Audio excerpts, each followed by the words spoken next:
Welcome to Marketing, Media, and Money, your go-to podcast for proven profitable strategies, secrets, and resources from industry experts and global influencers to help you scale your business, shorten your learning curve, and stand out in a crowded, noisy marketplace. Here's your host, award-winning marketing and media strategist and international speaker, Patty Farmer. Hello, everyone, and welcome to this week's edition of the Marketing, Media, and Money podcast.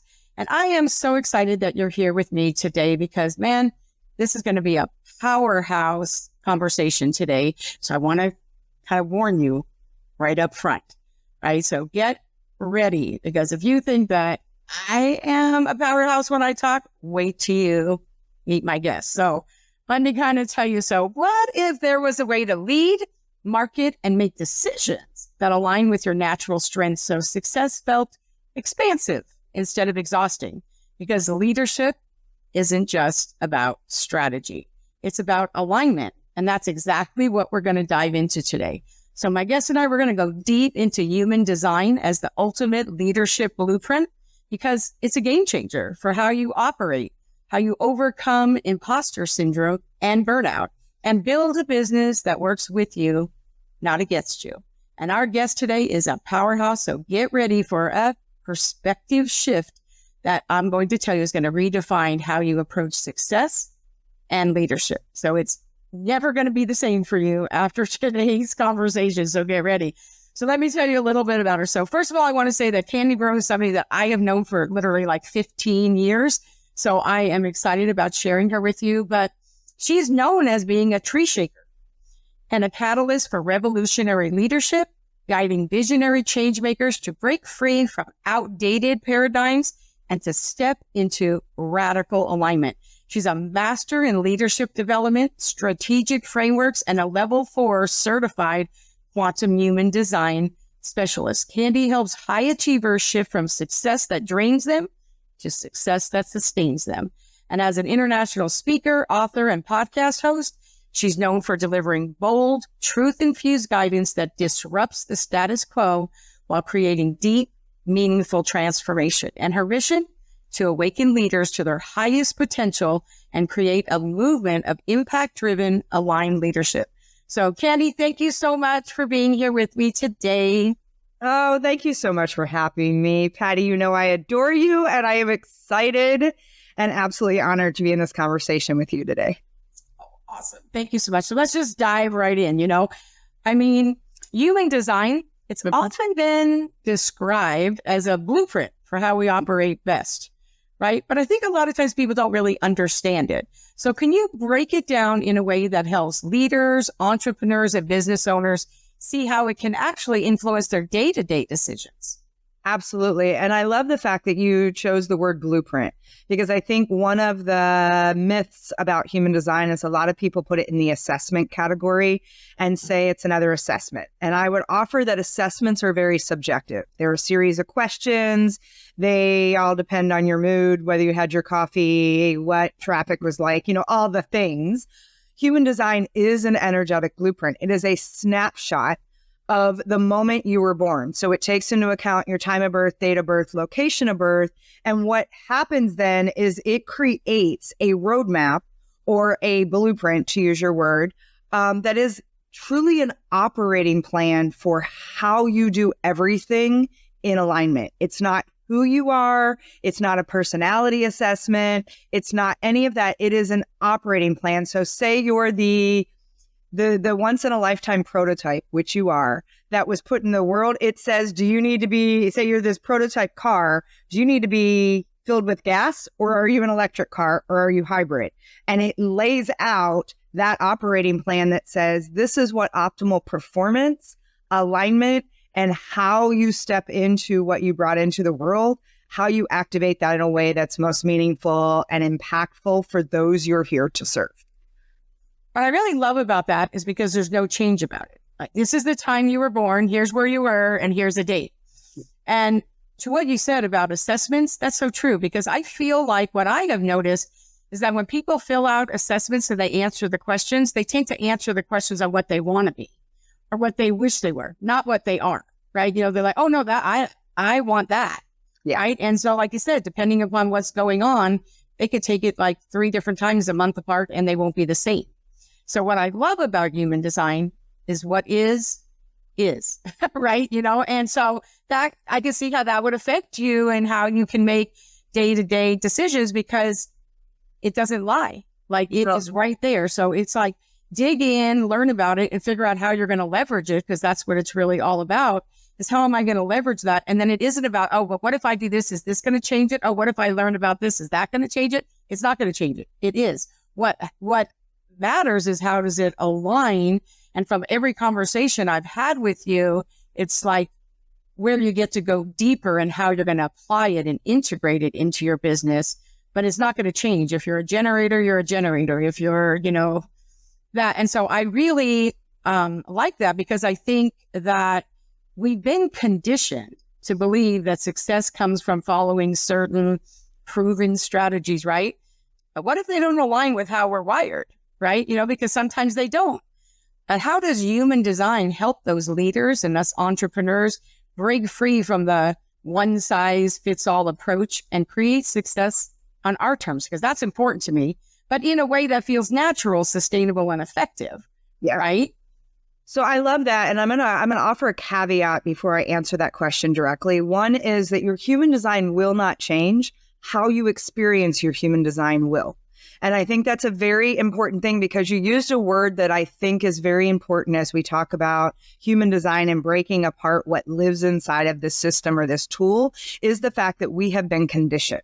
And so as you decondition or as you step into greater radical alignment, authenticity, and truth of who you are designed to be and how you activate the gifts that you brought into the world, your experience of your human design will change because everything in human design, whether it's defined or open, lives on a spectrum.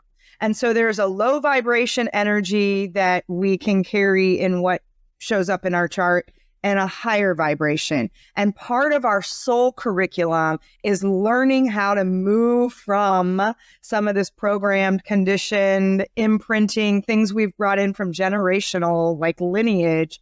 And how do we then take ownership to move into a space where we're living in the authentic expression, the full expression of those gifts at the higher vibration. And so I think it's important to offer that caveat because you will experience different things as you recognize and remember who you are through that process. And so to talk about then how do you use it as a way that you get out of that one size fits all, a lot of it is bringing you back into your body. We know we were already equipped. I like to tell people on the most simplistic level, if you've ever seen the Pixar movie Soul, with Jamie Foxx. There's the scene where he signs his soul contract in the air and then he waits in line and then the portal opens and he becomes a jazz musician.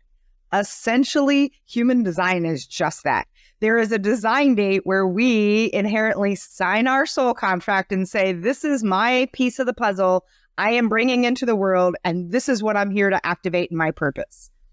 Then there's 88 astrological degrees. We wait in that line and then the portal opens and we come in as a projector or a generator and all the nuances that make us that unique piece of the puzzle. When we can bring ourselves back to remembering that soul contract, we then make decisions from a place of alignment rather than shoulding, shaming, this is what everybody else does. And for most of us, especially being on the planet at this time right now, especially when we talk about leadership, we're not here to do things the way they've been done. We're actually here to disrupt and create new, which means we can't look back or look at what's already in play. We need to get comfortable, and this year is going to push us on that, get comfortable in standing in a new level of courage that says, ooh, I'm about to rock the boat and I'm about to shake things up. And that means how I do that is going to look different as well. And so some of it's giving ourselves permission to do that. The other thing is recognizing that your roadmap, like it's literally your internal compass that's your due north, is already laid out for you. It's a matter of coming back and understanding what that map is trying to show you. Which I really love because one of the things that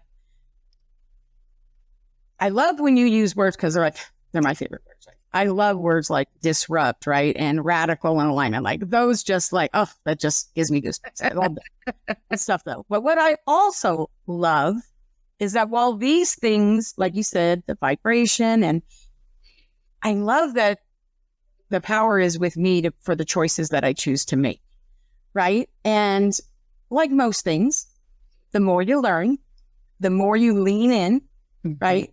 And the more you step into who you were meant to be, the better it's going to be. But you still have choice, right? You know, and so I love that, right? I love that you say all the time that leadership is ultimately a choice, right? It's a function of how we serve and how we show up and how we take personal responsibility, which I think is so important. So can you break that down for us? Like, how does embracing this perspective shift the way that we operate and create impact? Because for most of us, that's what we want, right? You know, if you're a leader, you want to create impact. Sometimes people aren't quite there yet. They haven't leaned in and stepped into that. That's okay, wherever you are on the spectrum. But we do decide how do we want to show up and how do we want to serve, right? Yeah, and I love that word choice so much. Obviously, I talk about my whole thing I've built my entire platform on is leadership is a choice. It's a function of how you choose to show up, how you choose to serve, and how you choose to take personal responsibility. Because accountability is an internal game. No one can hold you accountable. Accountability is your choice to take ownership of how and what you're putting into the world. And when I think about the opportunity in human design, first of all, it's interesting because, you know, there's different nuances. One of them being where you're defined, which means it's colored in on your chart and you have consistent access to that energy. It creates the vibe of you, so to speak. Then there's an openness that says I'm bringing in that energy from the world around me and I'm amplifying it. We have a responsibility in both. I hear too many people are like, that's who I am. You need to suck it up. And I'm like, that's not how that works. That is, I know, and I'll give you an example. My chart is very defined. And you know this about me. I'm a freaking vibe. I can walk in a room, and I had a leader before me once tell me, Candy, you can walk in a room and you can lift it up like a congregation, or you can shut it down and you don't even need to say a word. I need to know that about my energy, and I need to take personal responsibility for the fact that my energy walks in a room before I do. I have a freaking vibe that is this like magnetic frequency that like if I'm showing up and I'm in some like pissy, burnt out, just whatever energy, and I show up, I am affecting, especially those with openness in that environment. I have an opportunity to recognize that that's what my energy does and then take personal responsibility to make sure I've got my energy aligned so that I am not indirectly or inadvertently harming, hurting, or shutting down other people because my energy can. So when I talk about that responsibility, we have a responsibility to know what our wiring is.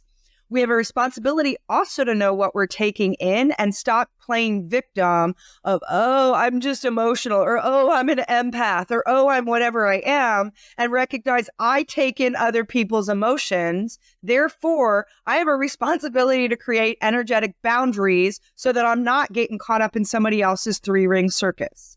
And so it's right. And so choice this is the thing that I love most about human design when you understand it. Two things. One, I would say it's as much about unlearning as it is about learning. I think sometimes our learning is what gets in our way because we stay in a very logical, linear, this is the way, black and white, this is the way things have to be. I'm going to tell you that when you really start to drop into alignment with your design, it's not logical. And that in and of itself is a whole spiral for some people, especially if they've got a lot of definition in that linear way of thinking. We are not here to be logical. We are here to follow our truth. The other piece of that is really around when we understand our human design, again, I'm going to stress this, is not telling you who you are. You are a spiritual being having a human experience who always has free will. You are choosing, even if you're like, I'm not you're choosing unconsciously, you're choosing in every moment. And part of what human design does is it brings us back into our personal power and our sovereignty. And I think with everything that's going on right now, there's never been a time that we need to, as leaders, drop into our personal power and our sovereignty in a way that has us taking a higher level of personal responsibility and accountability. And that, to me, is why human design gets me so fired up. I love that on so many levels, because I think, I even see leaders do it, although not as much, right? But sometimes it is so easy to just be like, oh, well, that's who I am, or that's just what's happening, or that's happening because of what's happening in the world right now, or any of those things. Like I think I have always, without realizing it until I started learning about human design, I always made a choice to say, no, I'm not going to do that. And before I knew about human design, I remember I used to think about triggers, right? And when you shared this with me about the personal responsibility, like I was calling it something different, but it just really hit me, because I remember that because of personal things that have happened in my life, there are things that trigger me, right? And I thought that there was a time that I thought when I hired someone or when I was working with somebody, I would share that. I would say, just so you know, this kind of triggers me. And I don't do well when people say, you need to, or you should. I do much better when people say, have you ever thought of, or like whatever. And so I felt like, I'm sharing, I'm letting them know. And then sometimes they wouldn't do it and it would piss me off, or it would trigger me and I would react. And I used to, before I knew better, think that was their responsibility, because I had shared with them that was a trigger for me. Mm-hmm. And then I had to learn that, while that's great that I shared that, it's not their responsibility. It is my responsibility, right? And once I learned that, I feel like I was set free. I mean, it was like everything, right? Because all of a sudden, when you learn personal responsibility and you really lean into that, and that's what I love about human design, because some of that, yes, some of the things that happen to us are because of the things that have happened to us. But again, you get to decide. And I really, really love that. And so, you have this expertise, level 4, right? I mean, like, that's one thing about Candy is she never does in all years that I've known her. It never dabbles. But nobody could ever say she's a dabbler. She never does anything that way. If she goes, she's all in, like all in. That's who she is. But I love that, because every conversation that you have with her, that's why it's always so dynamic and juicy and compelling, because she knows what she's talking about and she lives her truth. And I love that. So your expertise combines leadership, strategy, and energetics. So I really love that. So how do you see those elements? Like, I get leadership, I get strategy, obviously, as a strategist. How do you see those elements working together to help leaders show up more powerfully and authentically? Yeah, and I love that. And I would say that I can show you the pathway as to why I am all in, all balls to the wall, or I am not. I have a very strong root. I have a couple key markers, and I'm aligned to, which means I like to go very deep in whatever it is. And it's a very integrated way that I learn. And so even looking at my design, I can tell you exactly why that's aligned for me. And I will tell you, I struggled for a long time. And this is going to bring me to your question. I struggled for a long time, especially because I'm a 6-2 emotional manifesting generator with a lot of definition. Like I said, I got a freaking vibe. I've got a lot of power energy. I've got a lot of leadership energy, and I have switches that are either on or off. I was told for a really long time I was too much, because I get intense when I go deep in things. And one of the things that I have learned in looking at leadership strategy and bringing in the dynamics and element of energetics is I get to give myself permission to be all of me. I am here to be a lot.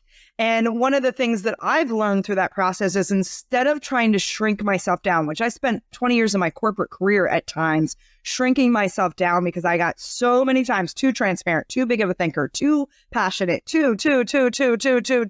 Candy, you're just too much. And when you get lit up, oh my God, it's like you light up 5 cities and blah, blah, blah. And the thing is I used to shame myself. This is a great space where imposter syndrome kicked my butt. It's where shaming came in. It was only when I got to see and really see and understand and integrate, I'm here to be a big force, which means my new mantra has become, if you think I'm too much, go find less. because I have work and a mission that is setting me on fire, that now, because I understand my design. And so this is why it's so important. Strategy, leadership and strategy are only one piece of the equation. We are complete, holistic individuals. We are first energetic beings. Everything in this world is energy. And I'm a mechanical engineer by background. So I get when people are like, Candy, this is a lot of woo-woo. You're throwing it out. And I'm like, no, it's science. It's actually physics. It's quantum physics. It's quantum mechanics. It's epigenetics. It is energy. Everything in this world starts from energy, meaning we are also beings of energy. And when we don't understand how energy plays into leadership and strategy, I think we're being irresponsible. I think we're being irresponsible because then we are just throwing stuff out there and not taking responsibility. It's the big part of what you see going on right now, that there isn't this holistic, comprehensive, full ownership of our entire beingness coming to play. And we either shrink back because we've been told we're too much, or we hide because we don't think we're enough. And it's only when we understand the dynamics in our own energetic nuances that we can start to fully embrace and learn to love ourselves first. Because here's the thing, leadership does not happen out. Leadership starts here. And it's only when you learn to lead yourself first that you actually effectively can lead anyone else. And the problem is too many people are like, I'm going to lead them and I'm going to tell them how they need to be, but I'm not going to do my own stuff to take care of how I'm leading me. And inner work always has to come first. Well, and the energetic piece doesn't give them a cop-out. The energetic piece says, and?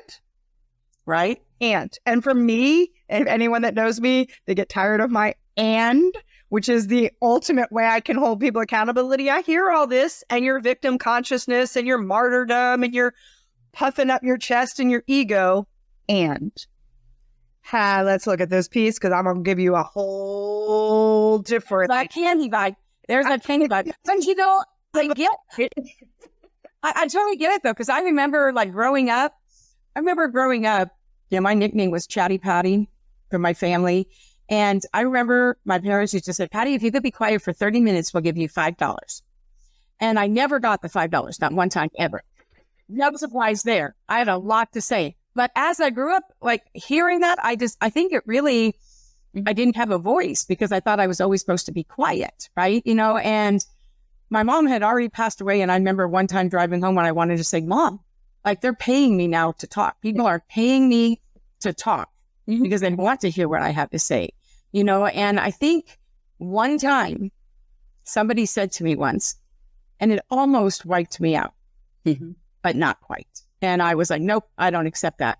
And this is what she said to me. She said, now I'm a talker, I'm a speaker, right? And I know that I say more words. I like to paint the trees. I want to get the whole picture. And she said to me, are you ready? She said, Patty, I want you to know that it's disrespectful for you to take 10 minutes to say something you should have been able to say in 5. Literally almost wiped me out. I was like, wow, right? But then after I thought about it, I was like, that's your issue. That's not my issue. It's kind of like when people say, Patty, you talk so fast. Yep. And to me, I always want to say, although I don't always say it out loud, well, then you just need to learn to listen faster. Right? You just need to learn to listen faster. I have a lot to say. I listen to everything at 1.5 or 2.0, right? What you're saying right there, I think is a really important point, because here's the thing. This is where understanding your human design comes into play, because when you see, you and I are both storytellers in different ways, and I draw people in when I can share and paint that picture for them. I don't do well when it's just, there are times when that short and that space hits. But I create a space where people want to feel like they're in this big hug and they want to have that conversation. That's not aligned for somebody else. So this goes back to that initial question that you asked, which is when we look at creating that cookie cutter strategy that everybody else is out there talking about this or doing this, it may not be aligned for you. You might be somebody that just needs to get in, get out and be quick. And that's your magic. And that's what magnetizes you as a lighthouse, because each of us can has the opportunity to become a lighthouse, which a lighthouse has two functions. A lighthouse, when it's dialed in with that beautiful light of its, it calls in the ships that need safe harbor in its bay, or whatever you want to call that harbor, but it also repels and sends those ships that are like, that's not where I want to dock, away. And it's only when we get so dialed into our energetics with that responsibility, because we need to let go of this notion that in any way, shape, or form, we are for everybody. I don't care what you do, you are not for everybody. And I love that. Just you being aligned in your energy. And by the way, some of you are designed. I am. There are people that, like, I tell people, you're either in Camp Candy or Camp Content. I don't care. It's none of my business. And I'm going to love on Camp Candy. I'm going to wish you well over here, but I'm not going to waste my time and energy trying to convince someone who is very obviously not my person to come play in my space. Because I will tell you, I know when the client goes, Candy, I don't know if you're my coach. You kind of scare me. I'm like, then I'm not your coach, because I guarantee I'm not going to coddle you. And when I can be really clear and have a point of view, my people call me and go, I don't know what you're offering. The answer, yes, I need you. It's one of the reasons I call myself the VFib paddles, right? People call me just because they want that energy. They don't care what the package looks like. They want me. And when I say that, that's the opportunity that each of us have, is to refine that light so much that we're not in a sea of 2 billion people on Facebook going womp, womp, womp, womp, womp, sounding like the Charlie Brown teacher. We're like, I'm Candy Barone. This is what I stand for. I'm Patty Farmer. This is what I stand for. And I'm calling my boats to me. It becomes a magnetic that really creates an attraction field, which is beingness, not us pushing and grinding and doing and all this stuff that I think that's where the freedom comes, and that's also where the responsibility comes. Like, I love it when I'm really clear on who are my people and who are not my people. But I also love, I think it's probably I am a storyteller and I do love to hug and all that. It's my love language. But I have to say that one of the things that makes me so happy, probably the best compliment I've ever had, is when people come to me and they say, I don't know how I'm going to work with you. I just know I want to work with you.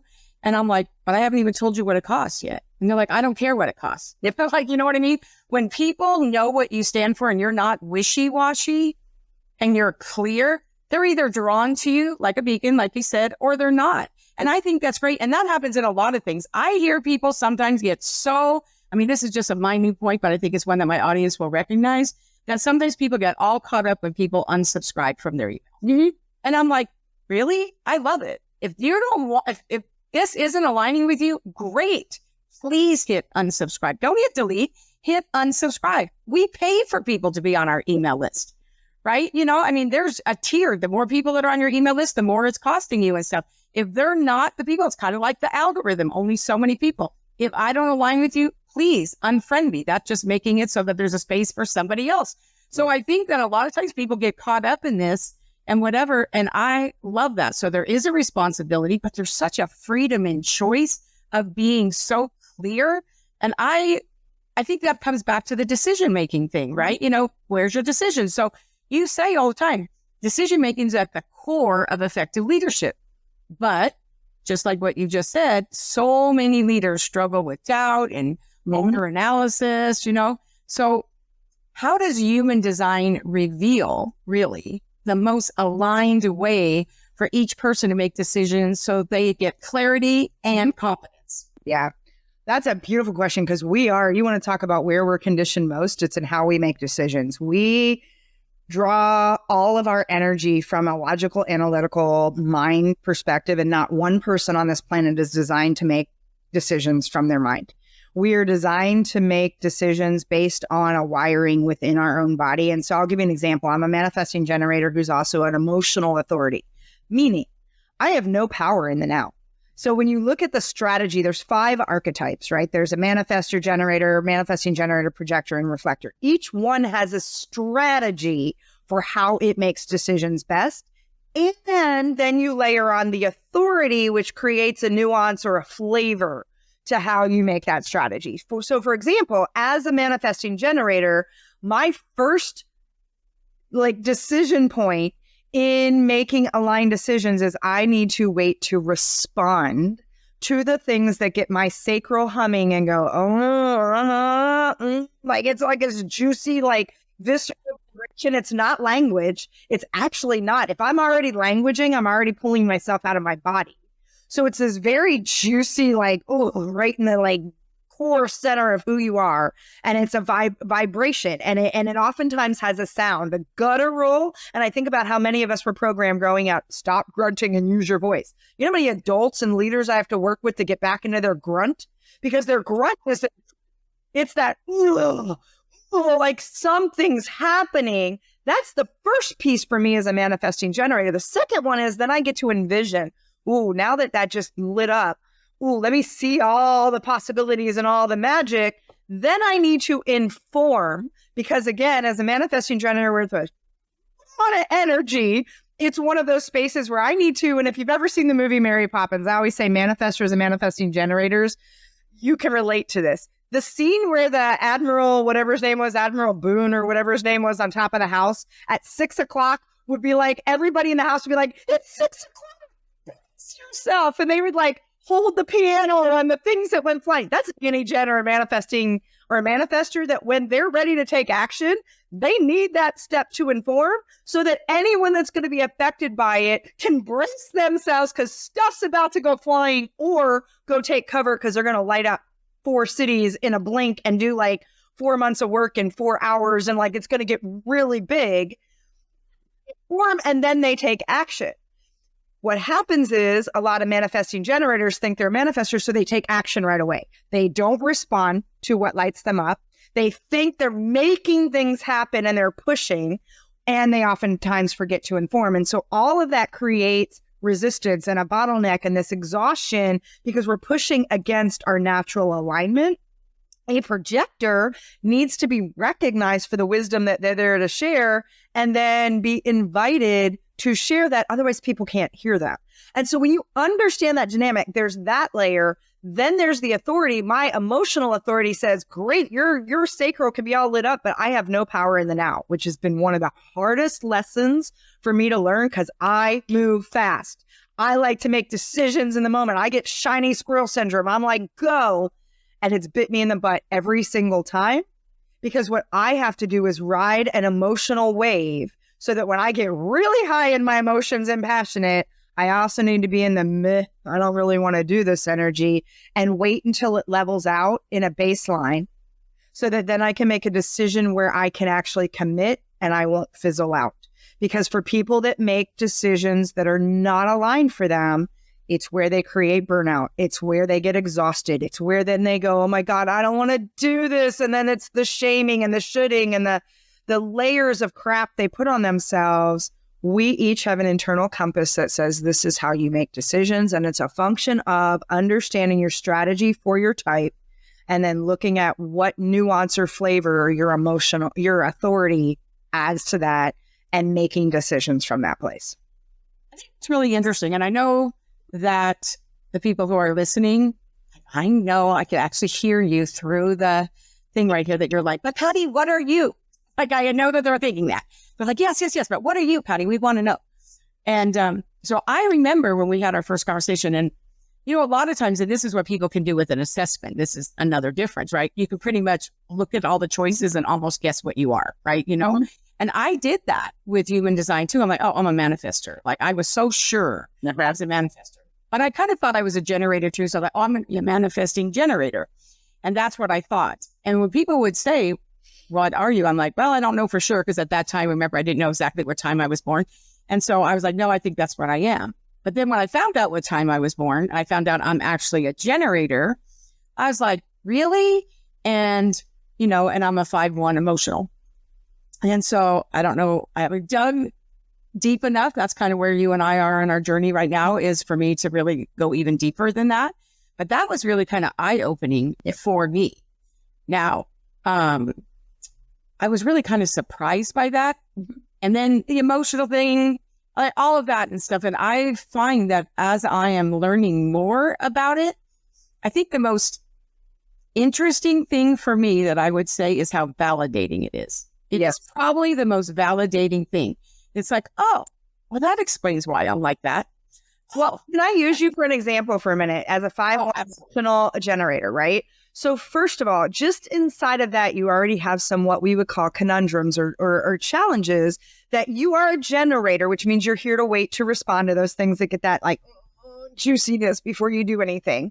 But you also, because you're a 5-1, you have projected energy. That 5 is a projector, which means you're a visionary leader. You're here to offer guidance and wisdom, and you need to wait for the invitation oftentimes to do that in a way where, and talk about a provoking energy. The 5 energy is the energy that often feels like it's burned at the stake and has a little bit of a witch wound, because it's like it's here to transform potential through what it sees and like offer that wisdom, and most people aren't ready for it.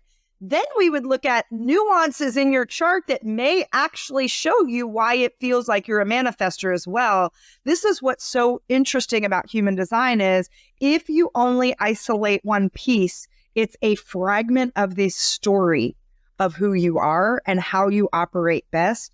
I am a manifesting generator with a lot of projected energy in my chart. So there are things that even though I'm a manifesting generator with lots of power, I need to wait to be drawn out. No, that's so hard for me. Or waiting.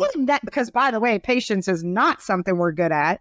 No. And especially when you can see potential and you see solutions. Like Patty, you as a 5, you have the solutions. And part of the biggest challenge is you having patience to let other people arrive at that solution and trying to fix it for them. Right? That is so true. Sometimes I feel like I listen to them for 5 minutes and they're still talking. And while I don't say this out loud in my mind, I'm thinking, you can stop talking now, right? I figured out how to make you $1 million. And then you have to wait for them. It is so hard sometimes. That's right. Because they need to learn. That's the biggest challenge for a 5-line energy is learning how to help people solve their own problems and only solve the problems that really light you up and are for you. Because you do see the solution, not a solution. You see the path, you see the solution, and you want to offer that. And when you offer it to somebody and they didn't ask, it creates a boatload of resistance that then creates this like conflict and energy. And as soon as they realize that what you said was magical, they're like, Patty, tell me that again. You say the same thing and now you're a magical unicorn. That's also the interesting part is understanding human design impacts the dynamics in our relationships. And I will tell you, we could resolve a conflict if we understood our design and the people that are closest to us. Well, I love that because, from everything that I'm learning, I really realize that human design influences everything, like how we work, rest, engage with the world, right? All of those things. So, kind of expanding on what we're talking about right now, can you share how understanding our own design can help us structure our day, relationships, and even prevent that anxiety and the burnout that we actually get? Yeah, 100%. So I'll give you 2 things that are examples. 1, each type has what I will call the bookends. Their bookends look very different. The way a generator and manifesting generator, they both start their day and end their day looks very different than a manifestor and a projector or a reflector. Non-sacral types look very different in how they replenish themselves, how they recharge, and how they work. They are not here to work at a steady pace, often the way generator types are here to work, although some manifesting generators, depending like me, I have a lot of switches. I'm either on or off. When I'm on, I can work for days and not sleep. When I'm off, it's like moving through quicksand. But I got to understand that about myself because me thinking I'm going to work like a generator who just wakes up, the switch goes on and they're like chug, chug, chug, chug, chug, chug, chug, chug, chug, and they've got a cadence. That doesn't even work for me. And so when you understand that a projector oftentimes, for example, works best in a 2-3 hour blast and then needs a substantial time to rest. They work to rest, work to rest, work to rest, or rest to work, rest, or however you want to look at it. Manifester, oftentimes they get a download. They can work in a really big chunk and then they need really deep pockets of rest afterwards. Reflector is a whole nother animal. And so when you know that, you then align how you start your day with a way that feels connected and aligned and is congruent with your energy.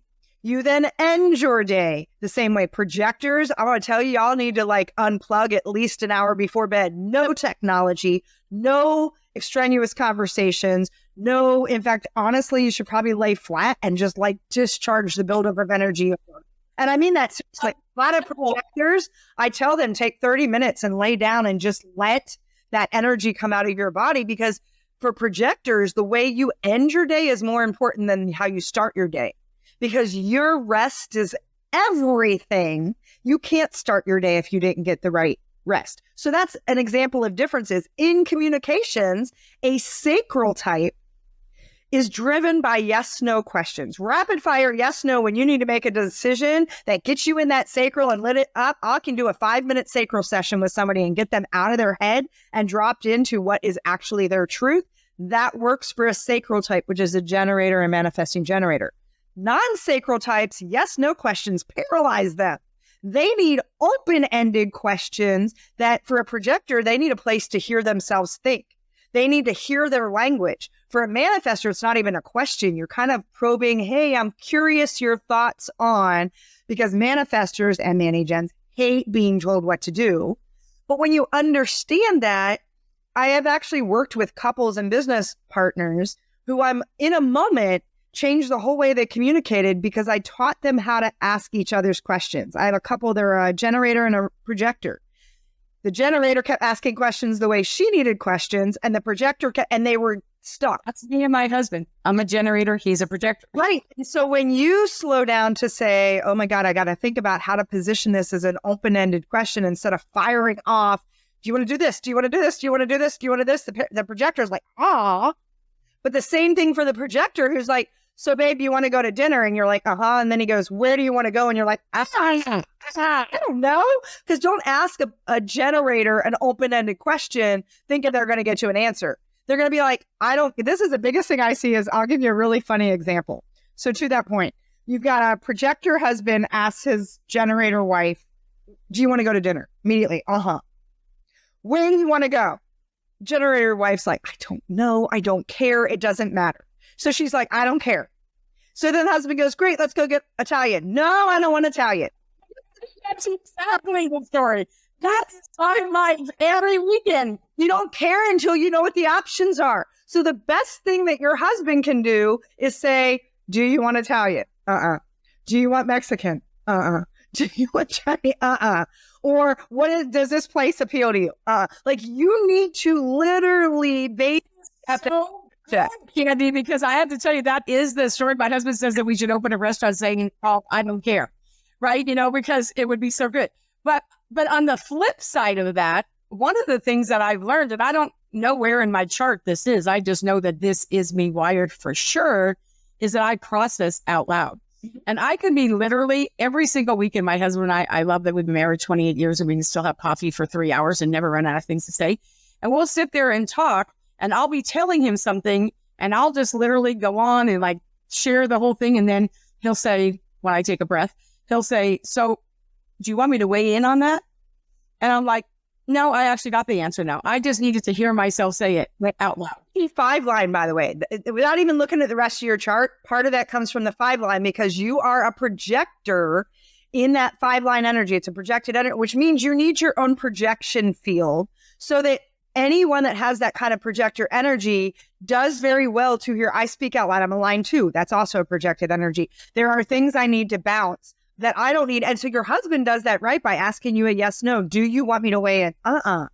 But he felt like a safe space for you to bounce. And anyone that's a projector, I don't care what your authority is, that serves you very well to create that projection field for yourself with someone that you deeply trust that can hold that sacred space without trying to fix it, without giving you advice, without coaching you, that can just be a sounding board. You can do that in nature and with animals as well. But that is a great example of where you and your husband are in alignment in your energy. And one of the things I think is really interesting thing is because one of the things that I've always done and thought I was weird for doing it was sometimes about every quarter I have I do VIP days for my clients, right? And about once a quarter, I do one for myself. And I literally put up my chart and I'll stand up like I'm Patty Farmer, coach, consultant, whatever, right? And I'll, write on the board. And then I sit down on the chair and I look at it. And then I'm like Patty Farmer client. And can literally be both people. And I will literally stand up and then stand down. And then what's really weird about it is I don't know if anybody else talks to themselves. I don't know how many other people do it. I do it. And sometimes it looks like this. Patty Farmer, you just need to give yourself grace. And I don't know why I always say Patty Farmer and not just Patty. Patty Farmer, you just need to give yourself grace on that. And then I'm standing up and I'm like, but, whatever. And I'll do that. And I get so much done when I do it. I get such clarity. I can see it. And I'm like, I wonder why I do that. And when I tell people, like, I've never heard of anybody doing that. I'm like, I know what, I've done it forever, but I have to tell you, I get such clarity and I get validated and I know that I know. And every time I have one of those sessions with myself, it works for me so well. I don't know what it is in me that works for me, but it does. Again, with not seeing the rest of your chart, a lot of that comes from that 5 line. And I will say I can share the space that when I talk to myself, it is Candy Barone. It is not Candy. Every once in a while when I need to really kick myself in the butt, it's Barone. Come on, Barone, get your head out of your butt. But usually it's Candy Barone. It's always both names. That's the only other person that I have ever met that did it. When I tell people that, they're like, really? I'm like, yes. Well, I think it gives us some distance, right? Because it takes the personal and the because we are emotional creatures. You and I are both defined emotion. For sure. It allows us to remove a little bit from the emotion. And when I can call myself Candy Barone, I feel like a different entity. And so it pulls me away from, Candy, because I associate and identify with Candy. And Barone is when I need the kick in the butt. But Candy Barone is when I can kind of be the witness to myself because I'm giving myself my more formal, actually, I'll be like Candace Barone, which then it's serious, my formal name in. But if I said Patricia, I'd really scare myself. And I totally get it. So that is so funny, Candy. So high achievers, right? We struggle to balance that ambition with our well-being, right? So how can human design help entrepreneurs and leaders shift from success that drains them to success that sustains them? That is such a great line. When I saw that line on your website, I'm like, oh no, we're definitely talking about that. What a great line. Success that drains them to success that sustains them. I love that. And I want to talk about that. So the essence of everything I do, right? Because going back to my own story, I ended up in the hospital at 35 because my corporate job was killing me and manifested a mass in my chest because of the high achieving, high performing. And I will tell you, this is also a myth I want to dispel. A lot of people think imposter syndrome is for those that don't have confidence. Imposter syndrome only shows up for high performers. It shows up because we constantly think somehow we're not enough, or somehow we're going to be found out, or somehow we're trying to juggle all these balls and something's going to fall and someone's going to see our fallacies as a human being. Or we're comparing ourselves to someone we think's got better game than we've got, which that's a whole other entity, right? Because what we see and what's going on really is one of the reasons why I call people kind of the aligned AF ducks, because we're all that space of we can show up. Most of us have learned how to poise ourselves. If you are a high achieving, high performing leader in the current and traditional sense of leadership and success, you look the part. You look like you got your stuff together and your legs are going a mile a minute under the surface because you're like, holy crap, all someone needs to see is I'm not that put together. And there's this real fear for us in that space. And I say us because God knows I've lived that and I've been through another cycle of it recently. So it shows up that sense of ambition. I'm going to say I can speak to this really big. This lives in my conscious earth. This is one of my big energies. I got a gate 54, which is all about drive and ambition. And it is one of the things that really propels me to go big when things light up. But it also is where I caused myself a ton of burnout. Because one of our opportunities, and this is the magic of where projectors really offer guidance, we are in a really interesting point in time right now that we are undergoing a shift in humanity and a shift in consciousness. Whether people want to believe it or not, everything is imploding. Systems are blowing up. Things are being burned to the ground. February 2027, we are moving into a whole new era for humanity and consciousness, which is why there needs to be a new leadership paradigm. part of the energy of that is helping us redefine success from one of material gain and material position into one of well-being. And I think about, I do a lot of study in the Tao Te Ching, that, and the essence of the Tao says, when we learn to govern ourselves, there's not need for governance. It's again, bringing ourselves back to our sovereignty. But it also says, when I take care of me, hard stop, all is taken care of. And so we are being asked to come back to a space of individual contribution that serves the larger collective. And when we look at that in terms of energetic exchange and reciprocity and coming back to that energy of tribe, where every single member of the tribe had something they contributed to the whole, there was no competition. It wasn't about material gain. You're going to see more energetic traits between people, but it's that opportunity to know that ambition serves when it's connected to something meaningful. And something I actually wanted to say at the beginning that now has come full circle for me. One of the other things I really talk about with people is the sense of legacy. We talk about legacy a lot of times as being this thing we leave when we leave the earth and we die and we perish and go on to whatever is next. Instead of recognizing that legacy is a living, dynamic, breathing thing that happens in every moment, in every interaction, in every way we make choice, conscious or unconscious, which means in every freaking moment. And not to sound like the Police song, it's every breath you take. So what I want you to understand is when we look at ambition or we look at drive as a high performer, it's how do I redefine that for myself from a place of drive when it's meaningful and when it comes from a place of how may I serve. Then what you do is you realize you're intentionally leading your living legacy instead of letting your living legacy lead you. And what happens is more times than not, and I'll use someone like Steve Jobs, innovator, got things going and had such regret at the end because of how he treated people and that his overzealous, low vibration energy of ambition cost him the thing that was most valuable to him, which was the relationships and the people he cared most about. He didn't get a do-over on his deathbed. He left with a ton of regret.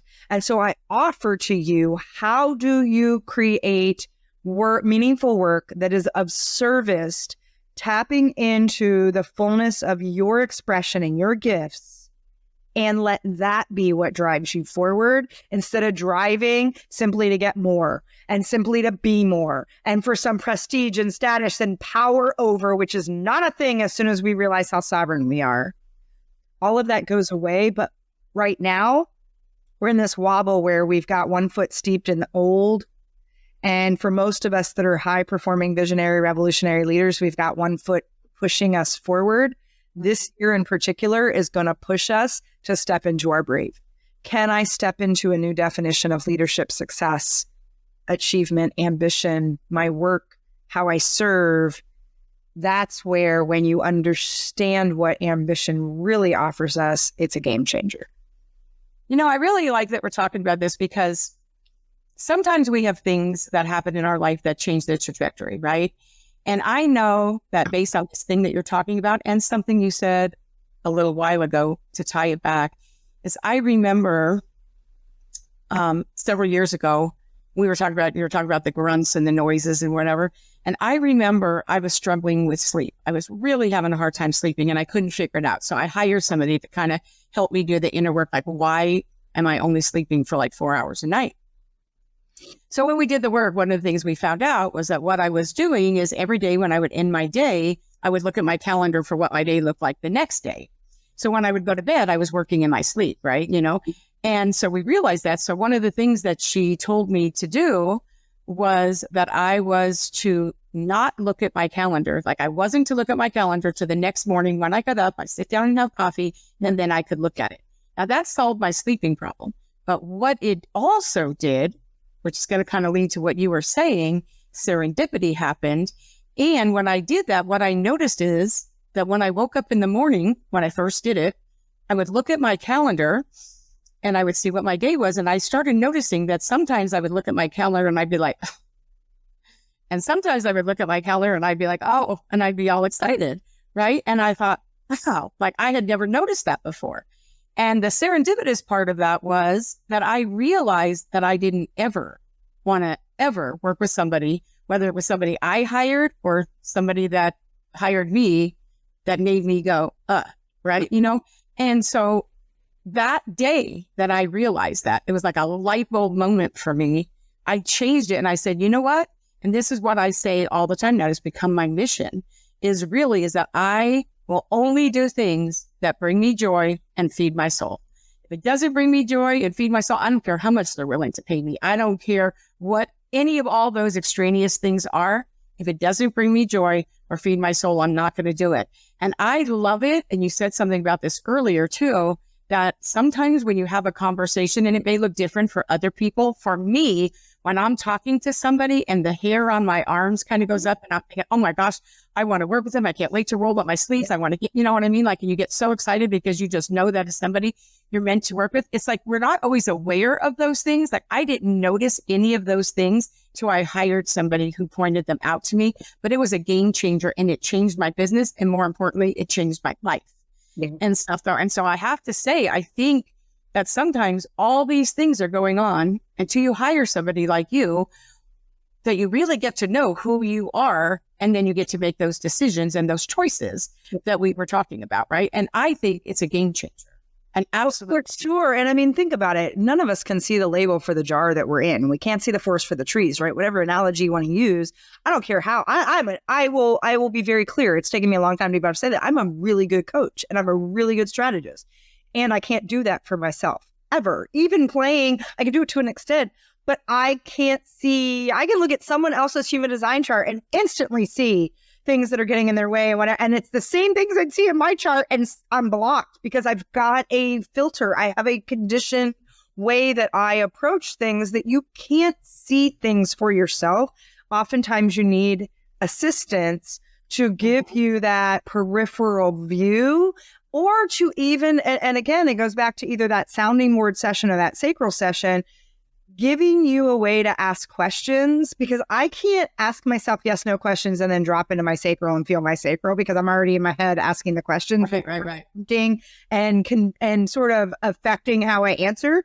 I need someone that can ask me random questions and throw in the bombs when I'm not expecting it to see how I react. Because to your point, even when you said that, I just got delicious chills around that alignment piece, right? We know, our body knows we are equipped with everything we need to lead when we lead. I will say that what's going on in the traditional definition of leadership has actually been a far cry from real leadership. And we are really being called to step into a truth around what leadership really looks like and what we need to do. And again, there's some risk to that, and we need to be courageous and all the things that like we've dug our heels in and been like, I don't want to do that. The universe is like, buckle up, buttercup, because it's go time.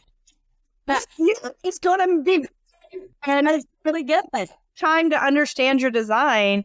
Then when the universe is kind of kicking us, anyone that's listening that knows, that feels that call, that they're here for something beyond the hamster wheel that goes nowhere, you're being asked to step up in a way that goes against the grain of everything we've been conditioned, because we've all been taught to be the same. And sometimes people want to tell you too, because I've had people like several times, like in the last year, I've had people say, you know what, Patty, I think that you're called to do this. I think you've been called to do that.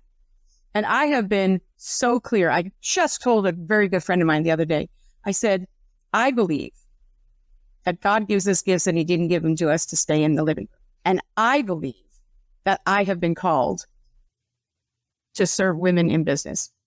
That is my calling. I know it is, and she's like, oh, okay. And it was just kind of funny. She's like, oh, no, that's true. That's true. Right. It was just kind of funny. She's like, but Patty, you're just like, so like you're put your flag in the sand there. I'm like, no, I know that I know that I know. Yep. And that is being true to myself. Yep. But now I want to kind of take us back to marketing. This is the Marketing Media Money Show, right? So let's talk about marketing for a second. So marketing is a critical piece of any business, right? But not every strategy works for everyone, right? Right. So how can entrepreneurs use human design to craft marketing strategies that feel good and actually work for them? So where does human design come into play when you're talking about marketing and strategy? Yes, I'm a marketing strategist. So I'd love to talk about this. Yeah. So a couple things. One, I will say, I'm going to give you the sort of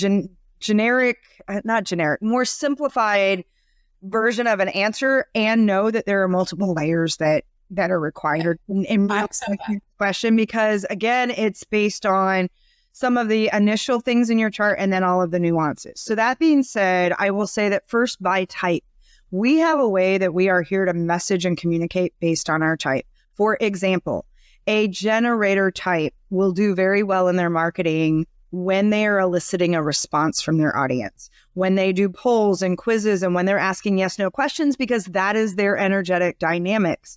A projector, on the other hand, would do very well to stand in and share their truth from an understanding that anyone that's following them or their audience, they've already created an invitation for them. So they're guiding, they're sharing advice, they're sharing wisdom. A manifestor is going to go out and like shock. They're going to drop some bold statements. They're going to kick you in your butt. They're going to light a fire. They're not going to really sit in the I'm waiting for a response kind of thing. They're going to tell you the way it is. So that's just a basic, and that's like not even looking at the nuances. When you look at your profile, so the fraction you see in your chart, that also plays. I'm a 6'2", for example, and you're a 5'1". How I show up, I either, and if you know me, I'm either out, I'm on stage, I'm doing what I'm doing right now, and I'm full of fire and energy, and like, I'm here to serve on a global level. My 2 line is like, I really don't like people and I want to go hide away, and it's when I do my writing, or it's when I get offline. I should not be online every day. Something I had to learn. Having consistency, my consistency doesn't look like Patty's consistency. I shouldn't be showing up. I need to create pockets in my 2 line where my audience misses me, because there's a magnetic aura that goes, oh, Candy's up to something. So when I was deep in my study for my certification for quantum human design, then all of a sudden these calls would come in, or someone would want to do something because they could feel I was up to something. I was integrating new information and they wanted to be in the forefront. There's a magnetic frequency that comes off when you're in your alignment. Add to that our definition in our centers, or our openness. You lead from the superpowers in your definition. That's your vibe. I speak from, but I speak to the openness, which then draws in those that understand that need. So say I have an open ego, I talk about people's value. I talk about bringing them back to their own personal power. So you combine your superpowers with how you speak to your clients. Then there's markers in your chart where you can see actually who you speak to. And then when you look at your G center, your heart center in the middle, which calibrates, and your throat, you have a way you magnetize. It's your law of attraction point. You have a way you draw people in based on the way you show up in love. Are you talking about self-love? Are you talking about higher consciousness love? Are you talking about leadership? Mine is leadership energy. So it's one of the reasons I talk about leadership alignment, because that's my magnetic frequency of how I draw people in. Influence, collaboration, partnerships, leadership. That's a big energy for me, as well as vitality and feeling vibrant in your life. Those are my 2 energies. My throat then gives me the flavor on how I message. I tell stories. I have an energy that is the fine artist. I have the energy that talks about adventures. So a lot of what I share is through my own experiences and what I've integrated. And I show up when it feels aligned. I don't show up because other people want me to show up. And that whole equation then plays into how I create my marketing strategy. And my marketing strategy is specific to me. Someone else's, because even inside your chart, especially then when you pull in gene keys and you look at the language, this is that we each have our own unique leadership love language. When you use the language that lives in your definition, you automatically create that frequency in your lighthouse that draws your people to you. When you speak, and depending on where it lives in your chart, the position of it when you take that, and I've helped people rebrand their whole business or create marketing for their business that has been a game changer because all we did was look at their chart. They've used a marketing strategist like Patty to help them do the strategy. But what we did is we took what lives in their human design and I give it to a marketing strategist. That's brilliant. And then there's a synergy that says, oh, because there are, even in my like tag and my signature, it says with deep love and reverence. Reverence is a really big energy that shows up in my, and for a long time, I was like, I don't really say reverence. And I was like, what would happen if I said reverence? And I could feel a whole vibrational frequency drop into my body because reverence is, it actually makes my eyes water right now. It really hits me here. So when I talk about reverence, I draw my people to me. That's just one example of one piece of language that now drops into my copy and my messaging. No, that actually does make a little sense right now. It's actually making me very emotional right now because I know what that means at the core level of my being. And I know that goes back to responsibility again, though, right? I mean, when you're thinking about that does go back to responsibility. And I do see that you're for sure, because calling. I feel that responsibility that when I redefine leadership, it comes first from a place of reverence for all beings and all life. And so when I look at the world and I'm like, wow, I get why I'm doing what I'm doing. It's to pull people out of this success that's, burning them out to the success that allows them to expand and be sustainable and right. And wow, that really hit me. But that's an example. You should think about sharing it and being vulnerable. I love that. But I have to ask a question now. So when we were talking about marketing strategy, because I'm a strategist, so I have to ask it. So I get that where the 5 came, like I'm really clear of the 5. Uh-huh. What's the 1? Oh, your 1. So this is your 1 feeds your 5 line. Wow, I'm just bawling right now. Your 1 feeds your 5 line. And your 1 for you, Patty, when you are interested in something, when your curiosity peaks in that little, you have a deep need to go deep in your mastery to understand that. So you seek information. It's a very foundational energy. You seek information, you seek research, you seek the data. So even though you have the solutions, you have a very intuitive way that you are guided, you also are driven by having the facts that back it up. The one thing you have opportunity to be careful of is that you don't overcorrect or allow that to paralyze you, either from a place of perfection and needing to have all your T's crossed and I's dotted, or that you think you need to prepare more before you can teach from where you're at. You're here to be a teacher and a guide in the work that you do, but that one line oftentimes can go, we're not quite ready. I'm not expert enough. And you need to trust that your visionary leadership comes and activates in that 5 when you trust that you can teach from where you're at. I love that. And it's so right on. So, and I have to tell you, but that would be an example of what you would use in your marketing. You would actually, while you're giving this guidance and can share the potential for what's possible in that 5 line, you will ground yourself in data.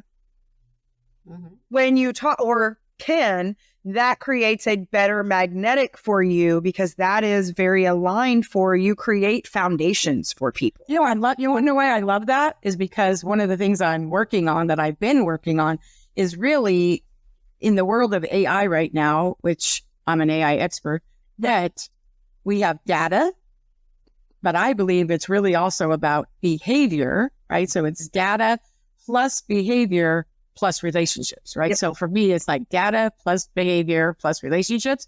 And so all of those things go together. So I really love that. So for those of you that are listening that are like, oh my gosh, like you guys are talking about all that stuff and like, I want mine, right? I want mine, right? So here's what I want to say. Candy has a gift, of course. And she's going to tell us about it.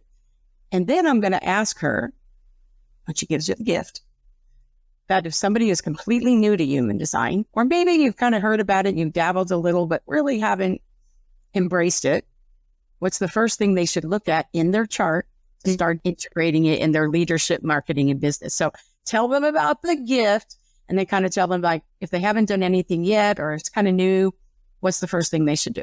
Yeah, I love that. The gift is that first of all, you can run your chart anywhere. I would offer that you choose to run your chart from my website, because you also can download an almost 20-page report that will give you the exact answer to what Patty's asking around what do you start to look at first. And so if you go to candybarone.com/HD-chart, you can get your free chart. You just put in your time of birth, date of birth, and location of birth. And then just below on the left-hand side, there is a button that says click to download your free foundational summary report. In that report, that will give you what I consider to be the 5 core foundational pieces to start with. I get there's a lot of things that feel and look sexy in the chart, and there's a foundational piece you need before any of that makes any sense. And that is understanding which of the 5 archetypes you are, understanding the strategy for that archetype, understanding your authority, that's the flavor, and all of that is how you make decisions that are best for you. Your profile, so what do those 2 numbers mean that are the fraction? And then your 9 centers, where you have definition versus where you are open, because that will show you where you have natural superpowers and you have energy you're putting into the world. And it will show you where you're susceptible for imposter syndrome and burnout, because you're taking that energy in from others and amplifying that. And that report gives you some deep insights of those 5 core pieces. I highly recommend that you spend some time sitting and contemplating that. And then if you feel called, do all the stuff that feels fun and exciting and sexy. Although I will say the foundational pieces in my mind are quite sexy. If we all live just that. Love that. World would be different if we all could just learn those 5 things.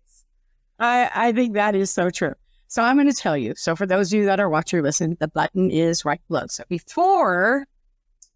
because I know then people will jump. Before I tell you all how to connect with Candy, because obviously I know you're all going to want to, I have one final question. Okay. Looking ahead, right? Looking ahead, how do you see the future of leadership evolving? And how can understanding human design help leaders stay ahead of the curve in this ever-changing business world? Because you have talked about what's coming and all these changes and 2027 and what's happening now in 2025. So looking ahead, how do you see the future of leadership, and how can understanding our human design help us stay ahead of the curve? Oh, what a great question. And I may end up crying again, because this is really what is my due north and why I do what I do. I'm going to take a little bit from my vision statement, which is together, because it is not about, even though each of us has the opportunity to lead ourselves, and we need to learn what that looks like from a place of our own well-being first, and learning that our cup is for us and that we only pour from the overflow on the saucer. That is the first piece. But together, we are creating a legacy of connection that is allowing us to truly lead from love with love. And we are showing up from a deep place of service for those we are here to serve. And so for me, when I think about what's possible as we move into this next level of consciousness, which is not going to happen overnight, and because humans have decided that we need to struggle, we're going to have some struggle through it. When we can remember that that is the due north that's got our guiding light, I always say my vision is that it's a combination of a new version of Mr. Rogers' Neighborhood, and it's the new Care Bear stare. So if you ever watch the cartoon The Care Bears, and they all had their special light that just activates love into the world, we just need to align the right Care Bears together so that we can create a higher frequency and vibration of where we all get to be unified in the gifts that we brought to share with each other. I mean, that is the human experience. The meaning of life is very simple, in my opinion. It's to sing the song you came here to sing, and it's to activate the gifts and service for those who need and want your piece of the puzzle in order to activate their gifts as well. So that's my vision. I just see we have such an opportunity when we get out of our own ego and our own way and this polarization that we're in. So thank you so much for sharing that, Candy. Okay, so we always have all these ways that we can have people connect with us. But here's what I'm going to say. She has a book. She has a podcast. I mean, so I'm going to tell you, listen to her podcast. It is phenomenal. No, Read her book. right? There's so many different ways to be able to really connect with her, really. However, she already told you that her website is candybarone.com, right? And we have all the buttons below for everything, her podcast, her book, like every way to connect with her. However, we all know that we all have our preferred place. So Candy, what is the best way, your preferred way for people to connect with you? Oh, that's great. I would say truthfully, it's either directly through my website or it's on LinkedIn. I do a lot and share a lot, and you can find all of those pieces. My writing, my podcast, all of that is there as well. That is awesome. So Candy, thank you so much for being here with me. I mean, like, man, like you just showed up, you leaned in. I mean, I have to tell you, you were strong, you cried, you shared, you were vulnerable, you were all the feels, all the things. And that means so much to me. I mean, like I said to everybody, I've known you for a long time, but I have to tell you, she is a powerhouse. And I think we delivered what I said in the beginning, to strap in and be ready. I hope you enjoyed the conversation. I know I certainly did. I'll be listening to it again. So thank you so much, Candy. Oh, thank you. Are you kidding? My cup is overflowing. And like I said at the beginning, I adore you. And you create such a beautiful, safe space to just be seen and to share from a place of love. And you definitely walk that talk around the future of what I envision leadership to be. So I just love you and thank you for having me be on the show. Thank you so much. Okay, so for everybody, thank you so much for showing up and being here and leaning into the conversation. I know that you enjoyed it. I absolutely know you did. So make sure that you like, share, review it, and make sure you come back next week. Until then, have a phenomenal week. Talk soon. Thank you for joining us today on the Marketing, Media, and Money podcast.